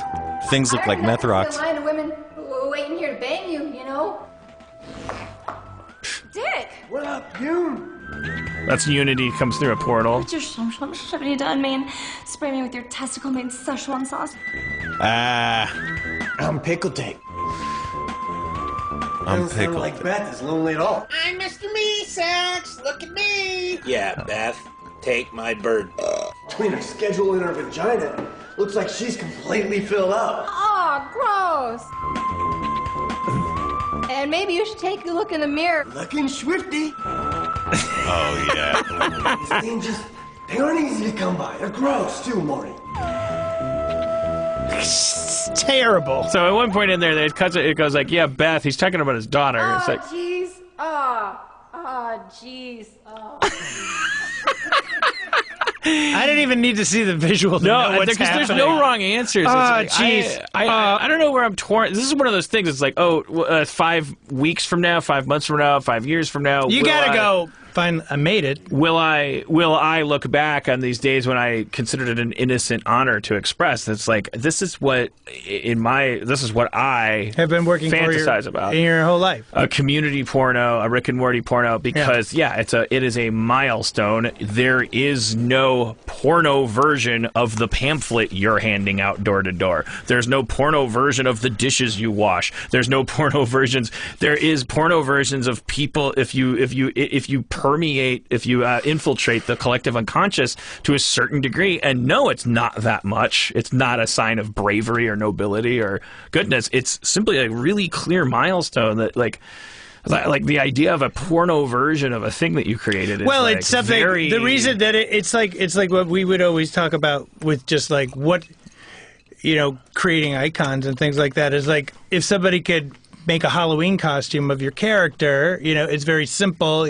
You've got like these very simple shapes. Right. Blue hair, spiky, drool, lab coat. You're Rick, okay, Right. and Morty, short yellow hair. Oh, geez. Yeah. Now make them fuck. You got a porno. Right. The easier it is, the more likely it's going to happen. Of course, it needs to be popular too. But it's also kind of flattery. It's like if you're a kid in high school, But it just means and you decided like I want to be the kid that puts on like I'm going to get these big, thick rimmed eyeglasses. Right. And you're at the Stein Optical, and if that exists, and you get them, and you're like, and then you're wearing them, and you're like, man, a lot of people are giving me shit because now I'm the person that has like manhole covers on their face. I got these big giant glasses. But then the day that like you fantasize about, if you're fantasizing about popularity or cultural like efficacy, is like that it's like so and so for class president, and the drawing of your logo silhouette thing is like there's this big giant pair of glasses. It's like I did it. There's some kind of like local boy makes good. Like I'm in your sex now. Yeah. Like I was watching Mr. Rogers on your TV, and then I went out to Los Angeles and I made a thing, and I hit the bell and I got the cookie, and it came all the way back around that it's like you're masturbating to it now. Yeah. Or it's like I guess it's just a like It's cool. It's deeply embedded in me. But I definitely will like a couple of years from now, I expect to learn that there's some reason that I'm not looking at why that's like somehow like as I'm recording that and going like, I'm so stoked about this. This is so great. How could this be wrong for anybody? Isn't this great? If you don't like it, don't watch it. Wow, it's amazing. And I'll be looking at myself saying that, and I'll go, oh, you dummy. You didn't know. But that's good.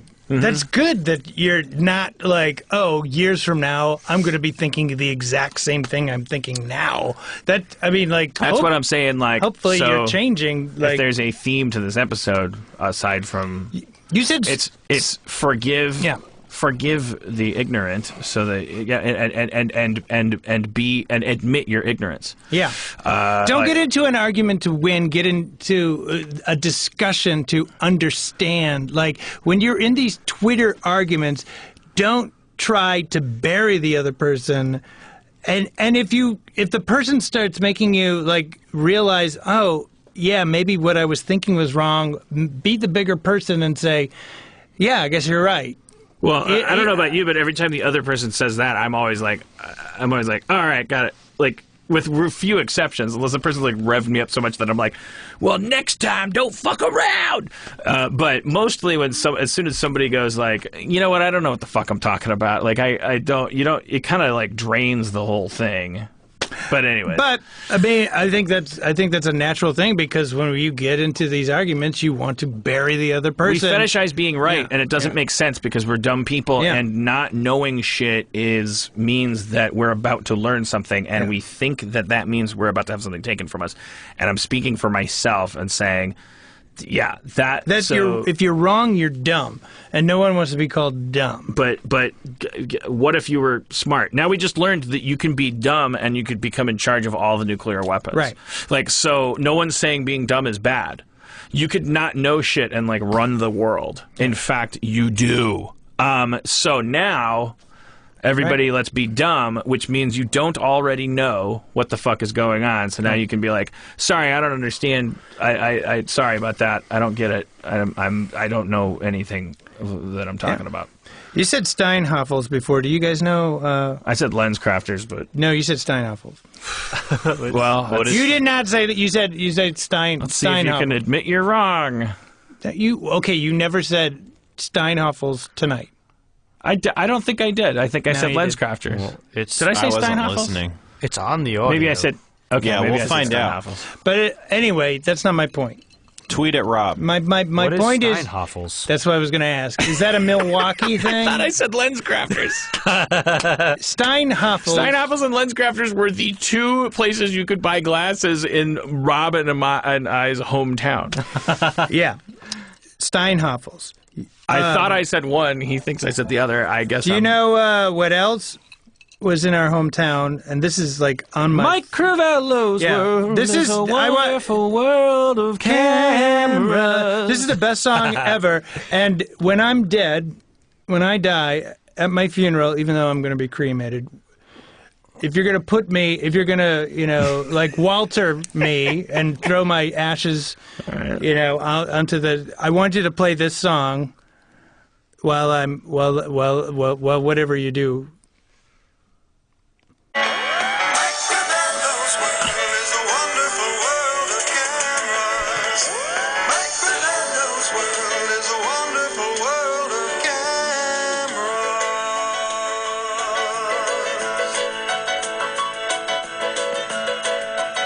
It's a good song. It's a world of cameras, a world of film. It's a world where you can be whatever you feel. I can't find the extended version online, so use your gremlins to go out there and find it, because I would kill for the full Mike Crivello's. I didn't need to undercut that. I didn't know I was undercutting that. I thought I was making my own joke. I didn't know you were going to load that up on your phone. Well, you teed me up because you sang the song and it's your show. But I didn't know, for those listening, I didn't know he was going to pull that song out. I'm just saying, when I'm dead, at the funeral, which, if you can make it, make sure that song plays, just to send them home. That's what I want. Okay. Well, I hope Kate's keeping track, because... We're recording it too, by the way. Is that in your living will? It's not in my living will. I mean, my ashes are going to be planted under a tree. Do you have the tree picked out? No. Are you going to do one of those life pod things? I'm thinking about doing that. I'm thinking about, because I think that would be better than... Because I saw Neil deGrasse is like saying, I'm not going to get cremated because you're taking all your energy and you're dispelling it into the solar system, and they don't need that. What we want to do is bury ourselves into the ground, man, and give the energy back, be a part of the world. Yeah, and this is so ill-timed, but this is literally coming in over the facts. I guess he hits women. I'm kidding. Okay. All right. Sorry. I thought it was true. All right. Yeah, it's a tough time. You say stuff like that. That's why I guess that was my quote-unquote joke. I was like, I must have missed that headline. How would you know? I don't think that's true. It's not true. It's not true. It was a joke. I don't know why you have to...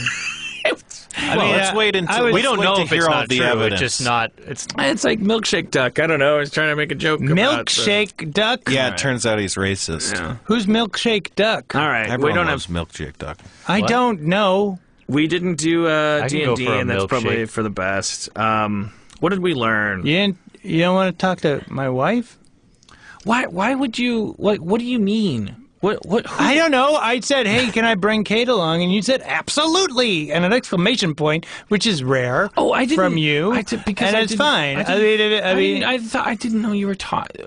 I didn't know It's we fine. were talking It's about fine. on microphone. I don't know. It's just we were talking about women's point of view, and blah, blah, blah. It was just a bunch of white dudes talking. Okay, I oh understand. man, But it would have been great to have Kate I didn't on. perceive that as a. It's I fine. didn't know we were having that misunderstanding. I literally thought you meant because I was like popping in here to do this thing, and then you thought you literally meant, can you bring your wife with you, as opposed to not being allowed to bring her with you, like to come record the thing, not can I bring her on the podcast? Well, I don't know. Because then when someone had asked, should Levy be sitting in this chair the entire time, I would have said, no, let's put Kate in that chair because I made an agreement. Well, you swap people out and have people on. I know. No, I'm not telling you how to run your show.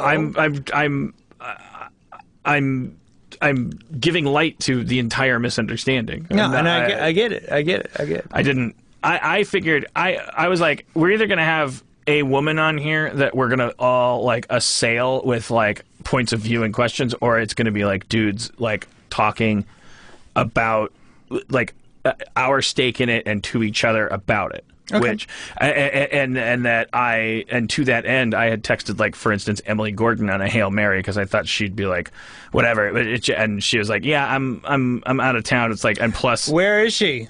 New York. she Why? Camille was on it. Hosted SNL. Right. What day was that? Saturday night.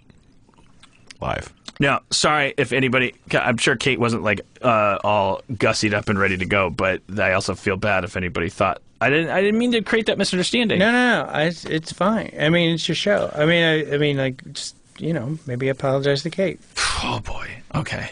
All right. or Kate could apologize to Spencer for kicking his ass at Magic Cards. Yeah. We could get an apology. All right. Yeah. Because What kind of deck does she play? Kate. We Sorry, draft. Kate. Oh, nice. Sorry, Kate. And an apology is an acknowledgement. This is what you said when you married us too. Sorry, Kate. Sorry. I'm sorry I have to do this to you. I acknowledge. I didn't think it through that what Rob was saying when he said, "Can Kate come?" was that it makes sense to me now. That's like, yeah, of course you're going to be spending 2 hours apart from Rob. I was robbing Rob from their evening, and then I'm thinking like, oh yeah. He's asking, can Kate come and watch through a piece of glass she while would you... love to watch me be an idiot. Well, I mean... I don't know. I was pretty sedate. I mean, if you brought me... That truly is how I interpreted it. I get it. Well, I of course get it. she can. That's what my girlfriend has to do. Yeah. Like, is watch me through a piece of glass to suck his own balls for an hour or 2 hours. Anyways, It's we didn't play D&D. I'm sorry, Kate. I'm sorry to... Here's some other people I'm sorry to. Linda Sheenbuckner, fourth grade. You played little Orphan Annie in my grade school's production of Annie. I don't know. I decided I wanted to marry you. I was told that's what love was. What I should have looked at it like you're a good singer. I shouldn't have been like but I didn't approach you, but. I'm sorry to all my ex-girlfriends. Like every time I'm sure when I've like both in terms of the asking you out and breaking up, like in every step of the way, like I've always been like, I don't know. I'm just doing a lot of reviewing, and I think that I've been a bad person because I think that I have thought of women differently. I thought I was a different creature. I think the same thing about me, and I think it's good to acknowledge and move forward. Because every little piece of us, we're all pallbearers in the same coffin, and then just because there's like one dude that's like, oh, this guy climbed the Empire State Building and came into an airplane, and the airplane flew into the fucking Radio City Music Hall. What a spectacle! Let's make sure that never happens again. Well, there's something. Yeah, that's it. That's why I'm saying. I'm sorry. Like I don't have like dramatic confessions to make. I have like a lifetime of stuff to acknowledge and kind of like try to neurologically remap moving forward, where I'm like, this person's on my team. This person is, for instance, my lover. They're not. That has nothing to do with like what their role is in the cosmos. Like they're my lover. They're my partner. This person is my worker. Like if they make this for me, they do that. Like I think I've been thinking about and identifying people as shit for a while. Try to get over it. I'll try to do it right. I'm just going to do it wrong, though, and then I'm just going to die. I'm 44. I'm almost 65, which is when everybody dies that did anything. Yeah. Yeah, well... We don't have a way to end the show when Jeff's not here. No. Like, give me a beat.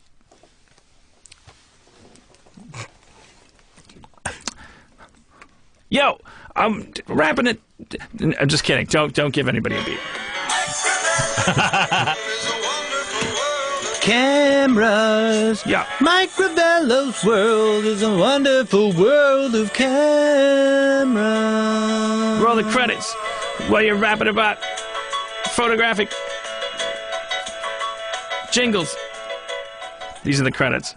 All right. No, thank you, Chris Baruff, Sarah Hill. Who do we thank now that we've moved over here? Kate Freund. We should thank and apologize to Kate Freund. Get the dog out of here. Get the dog out of here. I'm sorry, Close Kate. the door. I'm not good at eye contact. I don't know. I'm gonna apologize to Kate in my own way over the next 11 years. All right. It'll be bits and pieces here and there. I'll get really drunk and I'll go, sorry. It's all right. It's all right. It's okay. Yeah. Do you want to hear the banjo? I'm like, all right, you're good at it. And I'll cry. Sorry, Cody. Sorry, Frank Crivello. Brother Mike Crivello. It said in the song, Mike Crivello. Sorry, Spencer. Sorry, Steve. The world will end. Sorry, subscribers. 3 days, 24 seconds. Sorry, podcast listeners. My name is Frank. Sorry. Donnie Dark. Sorry, Rose McGowan. Sorry. Her name is McGowan. The world will end in 3 days, 7 seconds, and 14 hours. Not necessarily in that order. Sorry, America. Sorry, Do you believe Helena in Bonham Carter. time travel? Sorry, sorry. What happened to your eye? You shot me when I ran over to the girl accidentally with my clown friend. How do we, what does it look like when you end these? We don't know, right? Do we just cut the feed? Do you dissolve the We feed? end it by you using your telepathy to make the jet engine go back to the universe it's supposed to be. I gotta close the loop. Close the loop. This guy loves Like Donnie Looper. Darko. And then... Stay home and don't take let chances. me finish. Let me finish. And then...